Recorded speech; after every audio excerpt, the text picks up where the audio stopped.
కృష్ణ అద్వానీ ఒక పురవృద్ధుడు, భారతీయ జనతా పార్టీకి పితామహుని అసంచోడు.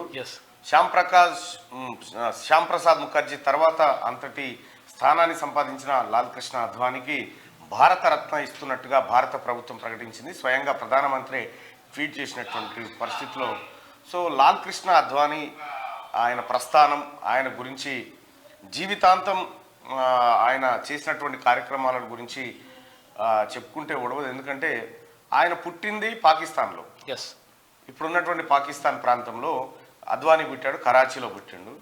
ఆ తర్వాత ఆయన ముంబైకి మైగ్రెంట్ అయ్యారు. ఏది పార్టీషన్ జరిగినప్పుడు 1947లో ఏదైతే పార్టీషన్ జరిగిందో ఇండియా పాకిస్తాన్కి, ఆ సమయంలో ఆయన ముంబైకి ముంబైకి వచ్చిన తర్వాత ఒక క్రిస్టియన్ కళాశాలలో, క్రిస్టియన్ హై స్కూల్లో, కరాచీలోనే క్రిస్టియన్ హై స్కూల్లో చదివిండు.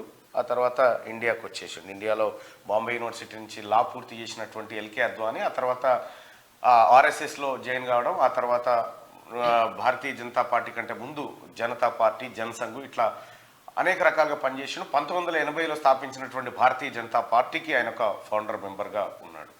సో ఆ తర్వాత 2014 ఎన్నికల నాటికి ఆయన ప్రధానమంత్రి అభ్యర్థిగా, భారతీయ జనతా పార్టీ అభ్యర్థిగా రేస్లో ఉన్నటువంటి సందర్భంలో గుజరాత్ మోడల్ పేరుతో నరేంద్ర మోడీ రావడం, ఆ తర్వాత అద్వానీ ఆశలు నెరవేరకపోవడం, తర్వాత భారతీయ జనతా పార్టీ దేశంలో అధికారంలోకి రావడం, ఇదంతా క్రమంగా జరిగిపోయింది. అయితే ఆయన ఒక 6 సంవత్సరాల పాటు డిప్యూటీ ప్రైమ్ మినిస్టర్గా పనిచేసిండు లాల్ కృష్ణ అద్వానీ భారతదేశానికి. ఆ తర్వాత 2 సభలలో ఆపోజిషన్ లీడర్గా పనిచేసిండు. అలాగే భారతీయ జనతా పార్టీకి అధ్యక్ష బాధ్యతలు వహించిండు.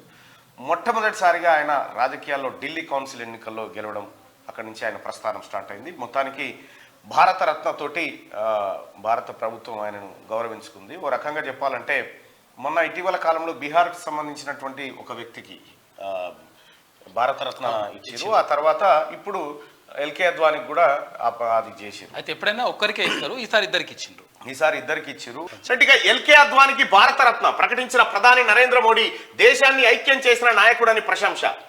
అయితే విషయం ఏంటంటే లాల్ కృష్ణ అద్వానీ ఏమో కరాచీలో పుట్టిండు, ముషారఫ్ పాకిస్తాన్ ప్రెసిడెంట్ గా పనిచేసిన ముషారఫ్ ఏమో ఢిల్లీలో పుట్టిండు. ఈ ఢిల్లీ నుంచి అటు పోయి ఇండియాకు వ్యతిరేకంగా, కరాచీ నుంచి ఇక్కడ వచ్చి పాకిస్తాన్ వ్యతిరేకంగా పోరాటం, పాకిస్తాన్ లో పుట్టిన అద్వానీ పాకిస్తాన్ వ్యతిరేకంగా పోరాటం చేసిండు, భారతదేశంలో పుట్టిన ముషారఫ్ భారతదేశానికి వ్యతిరేకంగా పోరాటం చేసిండు. బీజేపీ కురవృద్ధుడు, అయోధ్య రామ మందిర ఉద్యమ రథసారథి లాల్ కృష్ణ అద్వానీ ఆ దేశ అత్యున్నత పౌర పురస్కారం వరించింది. ఆయనకు కేంద్ర ప్రభుత్వం భారతరత్న అవార్డును ప్రకటించింది. దేశంలో హిందుత్వ ఎజెండాను తలకెత్తుకొని బీజేపీని అతిపెద్ద పార్టీగా నిలపడంలో అద్వానీ ఎనలేని కృషి చేశారు. అయోధ్యలో రాముడి గుడి నిర్మాణం కోసం ఆయన 1990లో చేపట్టిన రథయాత్ర దేశవ్యాప్తంగా సంచలనం సృష్టించింది. ఆ తర్వాత కూడా అద్వానీ చేపట్టిన యాత్రల ఫలితంగానే లోక్సభలో కేవలం 2 సీట్లకే పరిమితమై ఉన్న బీజేపీ 6 ఏళ్లలోనే 161 సీట్లతో దేశంలోనే అతిపెద్ద పార్టీగా అవతరించి ఢిల్లీ పీఠంపై కమలం జెండా ఎగరవేసింది.